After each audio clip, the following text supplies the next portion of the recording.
Good morning, everyone. Again, this is Beth Johnson with JBS International. And thank you for joining today's webinar, Facilitating Attuned Interactions Training Orientation. Before we begin, we'd like to review some housekeeping items. Please note that all participant lines will be muted upon entry and for the duration of the session, but we want to hear from you, so we encourage you to please submit questions and comments at any time by using the chat feature. And you can open your chat window by clicking on the chat icon located in the bottom center of your Zoom toolbar window. If you experience any technical issues during this webinar, please message us using the chat feature, or you can email us at ovc-tta@jbsinternational.com. Today's webinar is being recorded for sharing. The recording and presentation slides, along with other resources, will be available in the coming weeks. A post-webinar survey will be distributed via SurveyMonkey, and we ask that you please complete the survey and offer us any feedback or suggestions you may have to support future development efforts. So today's presenter is Tori Graham, a Fan Master Trainer and Associate Director of Training with the Fussy Baby Network at Erikson Institute.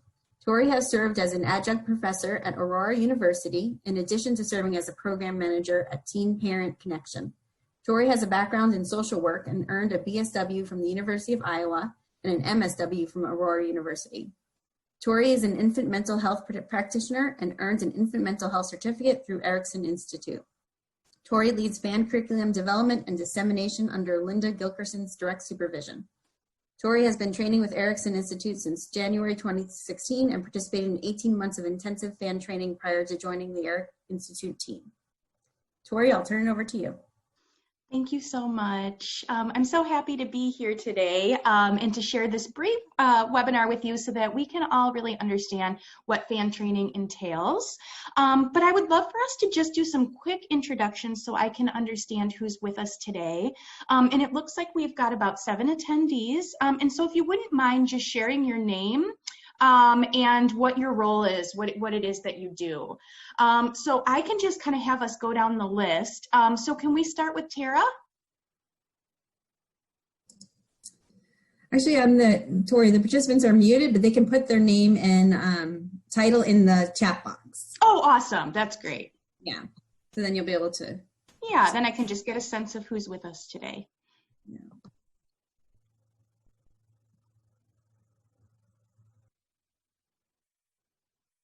Just going to take a moment to kind of look this over.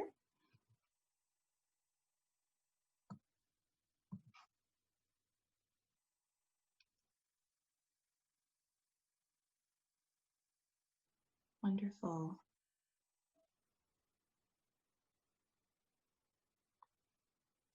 Great, so we have a diverse group today. So if at any point you have any questions about how this structure applies to your specific role, please feel free to put a question in the chat and we can certainly address that. Okay, so we can move on to the next slide and talk about what this time together will look like. So what we're going to do is just a quick overview of fan concepts. I know Jenny already provided a really wonderful orientation for you, so I'll just highlight some of the main themes. And then we'll spend the bulk of our time talking about the fan training structure and how you might integrate this approach into your programs. And then certainly we'll have some time for questions at the end. So let's move into just a quick overview. I just want to highlight a couple important themes that you may remember from your fan training orientation before we get into the training structure. So you may remember that the fan is not a curriculum. It's meant to support the wonderful work that you are already doing. The fan serves as sort of an internal GPS or an internal supervisor. So when interactions are flowing well or not flowing so well, the fan can kind of help us get an idea of where people are and where we need to be. The fan helps us tailor our responses to match what we think the person that we're supporting most needs in the moment.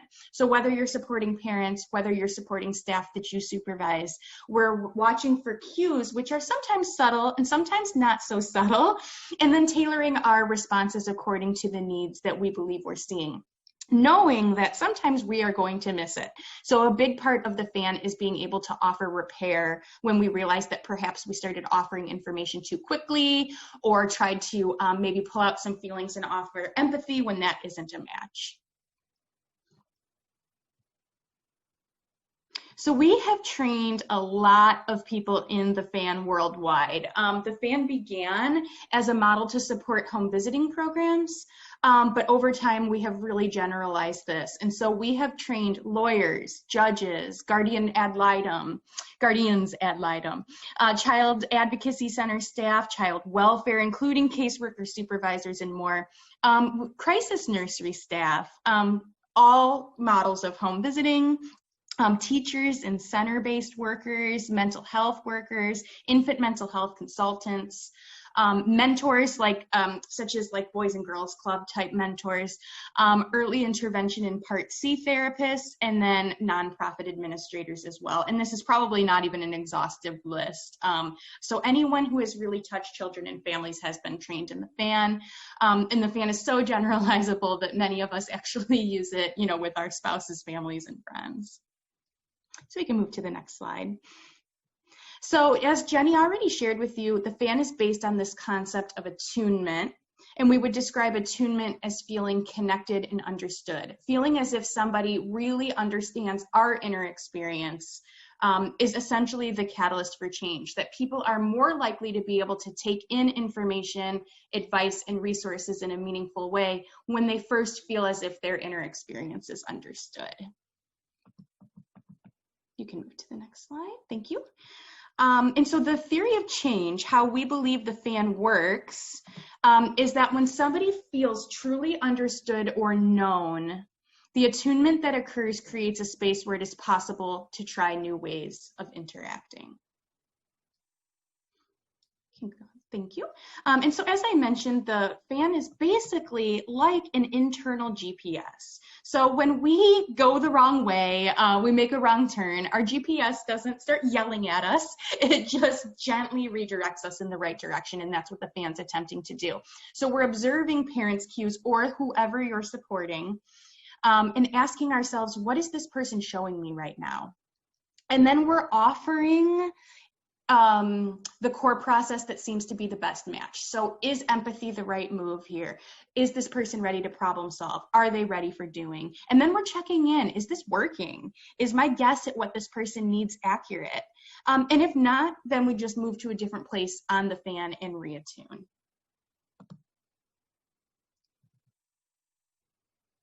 Okay, and Jenny also probably took you through the arc of engagement. So the FAN is all about this fluidity of kind of moving and adjusting to be with people where they need us to be, but then there's also this structural component. And so this is how the FAN recommends structuring an interaction with a person that you're supporting. So having space to check in with yourself. How am I right now? Am I tired? Am I bored? Am I hungry? Am I scared? Am I dysregulated? And then taking a moment to do what you might need to do for yourself to feel ready for the interaction. And then opening an interaction with some question like, how are you? How has the week been for you? This invites feelings if there are feelings present. And then working together to find the agenda. What would you like to focus on? Here are some things that I think we should focus on. Where would you like to start?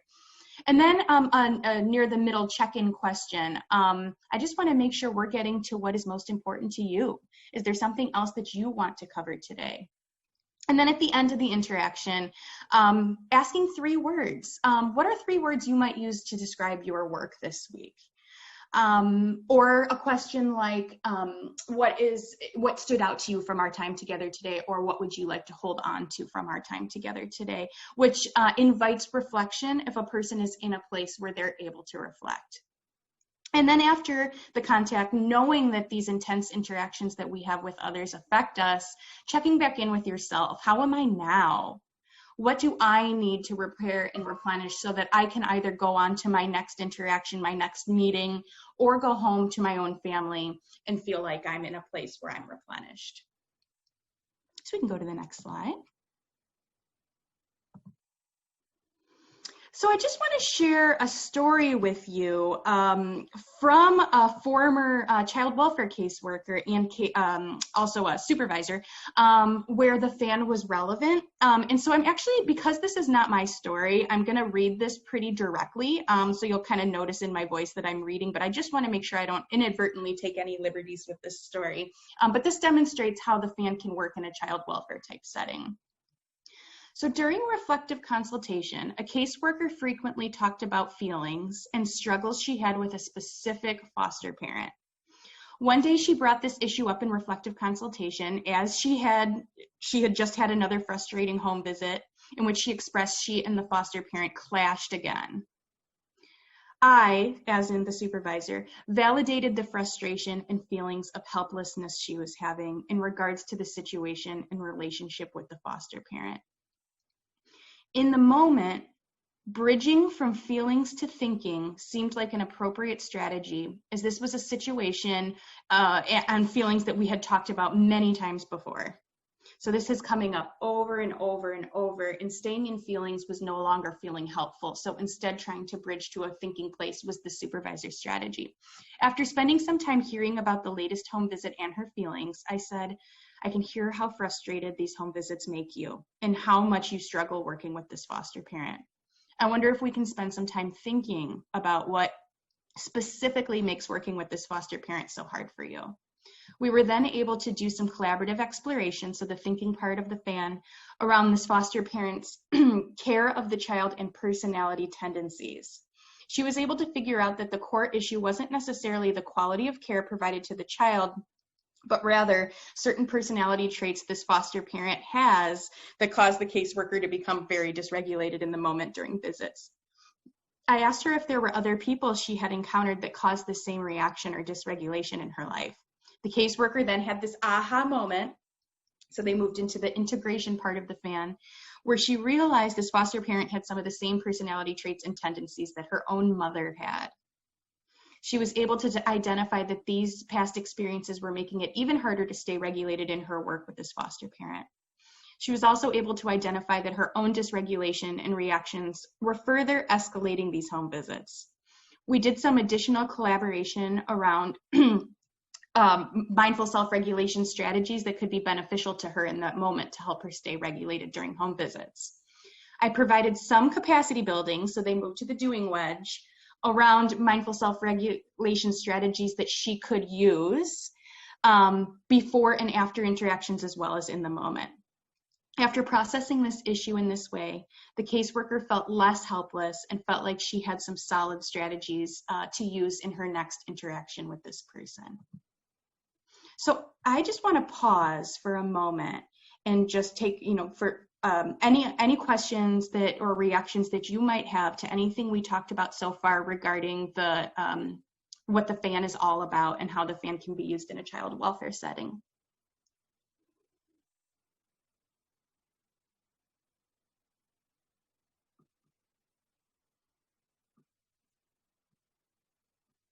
Okay. Please don't hesitate if any questions come up along the way. But we can move into the structural part of the fan and then can certainly come back if any questions come to mind. So this is the fan project timeline. So the fan is not a kind of a one and done type training because we have done some extensive research that let us know that the magic really happens in the practice period. The magic really happens when we are attempting to try this out in our work. So this is the way that we have structured our training. So Jenny already provided a supervisor orientation to you. So that part is done. What will come next is our level 1 core training. And so this was traditionally done 2 days back to back in person. Now that we're operating in a more virtual environment, it's basically 4 virtual settings. And Jenny, I'm not sure if you want to chime in at all. I'm not sure if those are happening back to back or how that's going to be structured, but we are able to provide this virtually. We were just giving an overview for people to contact you if they wanted to do fan training. Oh, wonderful. So, okay, yeah. Great. Yeah, so how you guys are doing it right now is what you should expect? Perfect. So we can be really flexible. So we are able to provide 4 2.5-hour sessions in any way that works well for you and for your program. So we can do them over 2 days. We can spread it out over the course of 2 weeks in any way that makes sense. And then we move into the reflective practice period. So at this point, we are providing monthly mentoring to anyone who identifies as a supervisor for about an hour a month with a fan trainer. And what's happening there is the fan trainer is talking with the supervisor about how this is emerging in the work. How are staff taking to this? What are the challenges? What is going well? And just being a support as the supervisors are leading their teams through this process.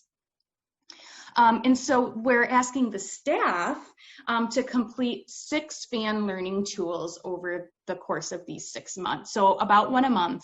It takes about 5 to 10 minutes to fill out.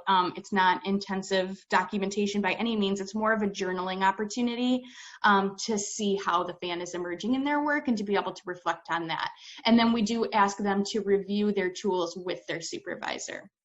And then at the end of that 6-month reflective practice period, we come back together for one final day of fan training. So if it's still virtual, basically 2 virtual sessions that can happen in 1 day, or it can happen over 2 days, where we talk about advanced concepts, sustainability planning, and how the process went. So are there any questions about that overview before I show you what the paperwork looks like?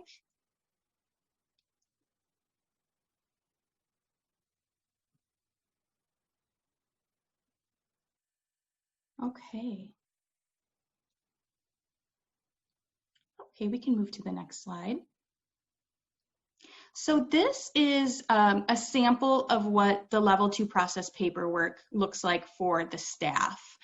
So basically what they're doing here is just outlining how the fan emerges in their work, what's working, what isn't. It does not need to be filled out in its entirety. If you spent an entire interaction in doing, then that would be the only part you might fill out. If you were in feelings for an entire interaction, then that would be the part that you would focus on. So again, it's just meant as a journaling opportunity. And the staff that are able to complete all 6 of their tools are considered level 2 fan practitioners. So we issue a special certificate and they go into our database, and that essentially means that they are advanced fan practitioners. We know not everybody is able to complete this process in its entirety, but we do really encourage anyone who participates in the fan core training to give this a try, as this really helps to integrate the fan into practice. And then we do ask that the staff review each of their tools with their supervisor.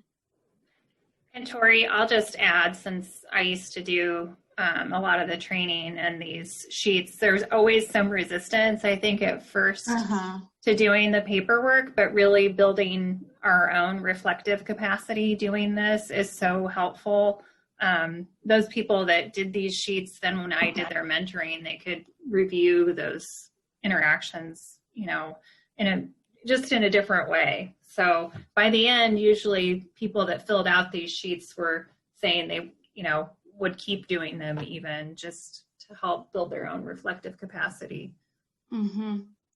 Just takes a while to get it going. Thank you for that. That's so true. Yeah, and important to validate that anytime someone sees a new piece of paper, there's often some resistance, but then over time we do have many programs who choose to continue using these or bring it out for when they're considering a challenging case. It can be a great tool to think through a really hard interaction. And so on the next slide will be what we ask the supervisors to fill out, a very simple log. Because the fan learning tools often have some identifying information in them, Erikson does not need to collect them, but how we ensure that the process happened is through these supervisor logs.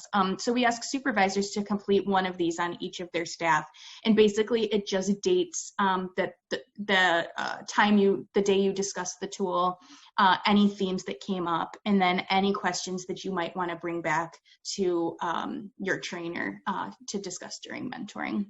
So supervisors do not need to complete the tool that I showed you on the previous slide. Supervisors still receive their level 2 certification by taking their staff through this process and completing their logs. So this is hard to see, but I am more than happy to send this out by email, if you'd like to take a closer look at this. But this is some guidelines that we offer supervisors in this process to just help you structure your FAN tool review sessions. So the time that you spend reviewing the tools during the practice period with your team, this is how we recommend structuring that. And essentially what it is just the parallel process of the FAN. We are really asking you to be using the FAN with your teams so that they can feel that attunement and they can feel that experience so that they're able to offer it to those that they support. Oh, I see we have a question. Which professions typically complete the FAN training? Is it tailored for those who may have hands-on direct interactions with clients, or can anyone receive this training? That's such a great question. So I mentioned briefly earlier that we began FAN training for home visitors, but now train any and all professions that have really anything to do with children and families. So emergency room doctors, pediatricians, lawyers, baby court judges, all kinds of really diverse professions where using empathy and offering information in digestible, meaningful pieces is relevant. So essentially anyone can receive this training, and what we would do is talk together about how we would tailor the curriculum to match your particular discipline. Thank you. Okay, I think we can move to the next slide. So let's just go through some kind of frequently asked questions. What would your team need to know going into this training process? So the first is basically just a general description of the FAN approach, which Jenny took you through in detail and I gave you some highlights on today. So the FAN approach focuses on the supervisee or parent's concerns and help us match our responses to what they seem to need most in the moment. Importantly, the FAN also helps us to know when we aren't fully present with a family or supervisee, and then offers us some strategies to feel balanced in tough moments. So that's basically the nutshell of the FAN approach that staff would need to know. They also will wonder why should they do this and how will the FAN approach help them. So it's going to offer them new ways to cope with challenging situations. It's going to offer less pressure to fix problems in supervision, but instead supervision can be more collaborative and supervisee-led. And then it's going to offer them some new strategies for giving staff and colleagues information and resources in digestible, meaningful ways.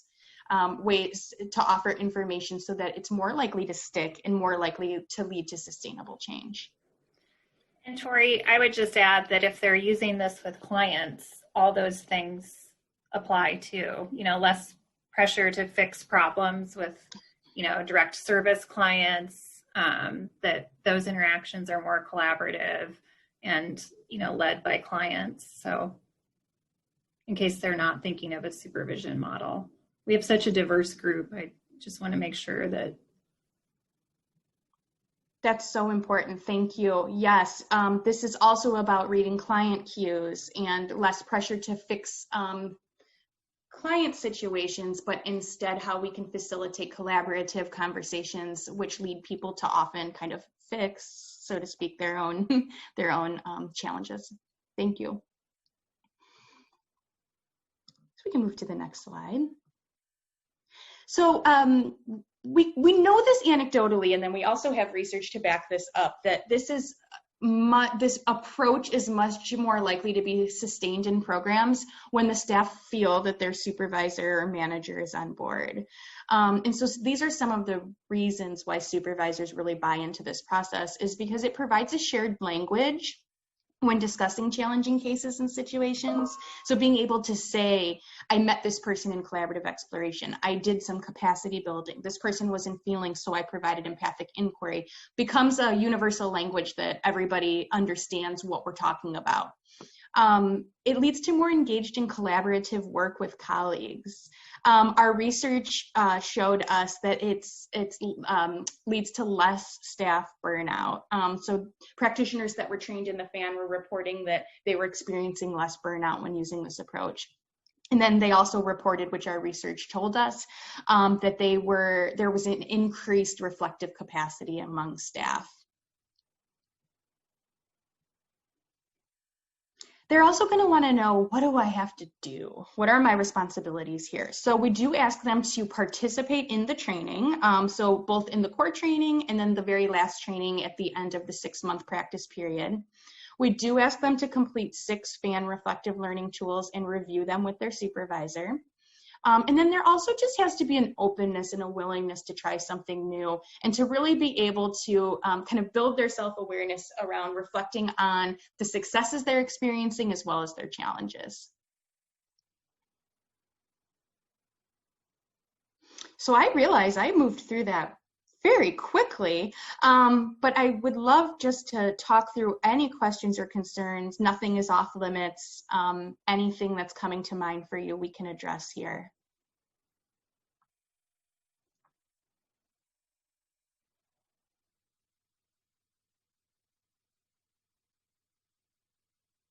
Just watching the chat to see if anything comes in. Jenny, was there anything that you feel like I missed that you would say about your experience with the FAN? I was just unmuting. I was just going to say that that shared language was really helpful in our court projects. So in my prior job at the university, we did a lot of court collaboration projects because we were part of court improvement before we branched off on our own at the Center on Children, Families, and the Law.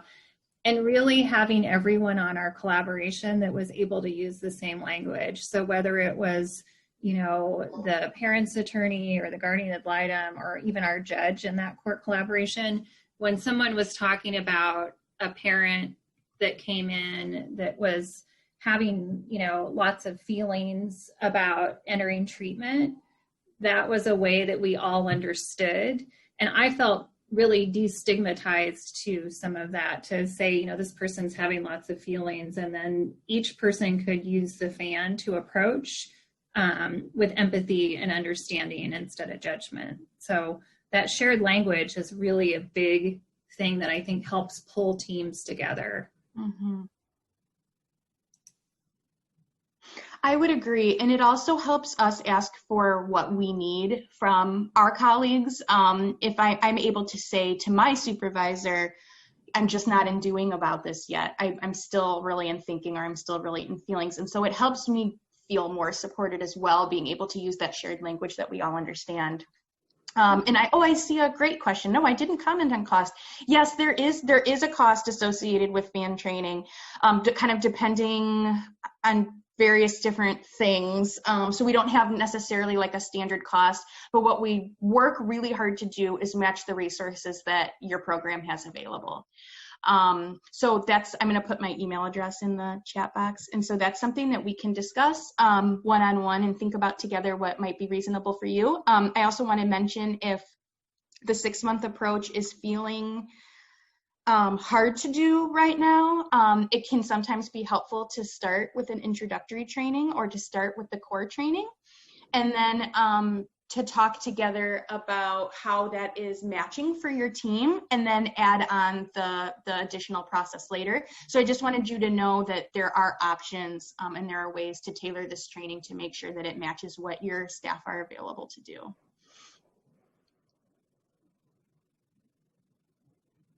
What other questions are coming up?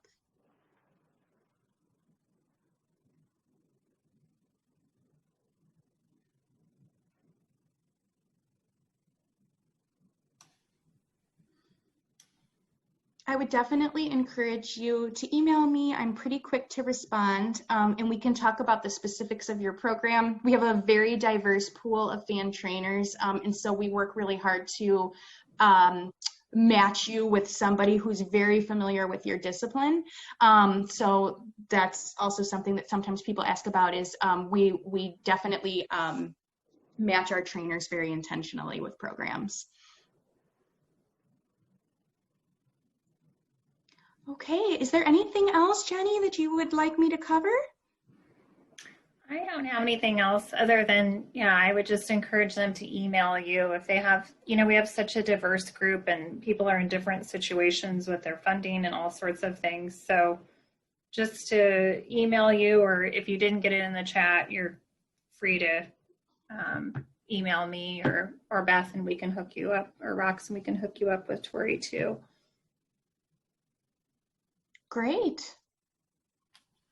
Okay, well, thank you so much for your time today. For those who are still on with us, this is a sample of a fan question, and so if you could just drop in the chat box, is there anything that you would like to remember from our time together today?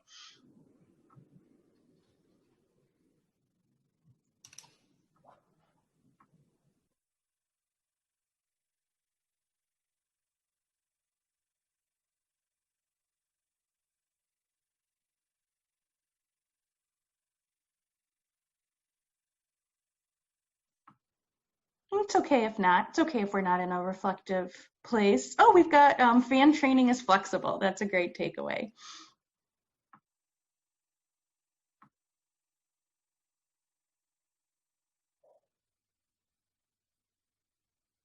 Okay, well, I hope that that's a takeaway that everybody might have. And thank you so much for being on. I'm really looking forward to chatting with you in more detail one-on-one. Please don't hesitate to give me an email and we can chat about specifics. Thanks, Tori. Thanks so much.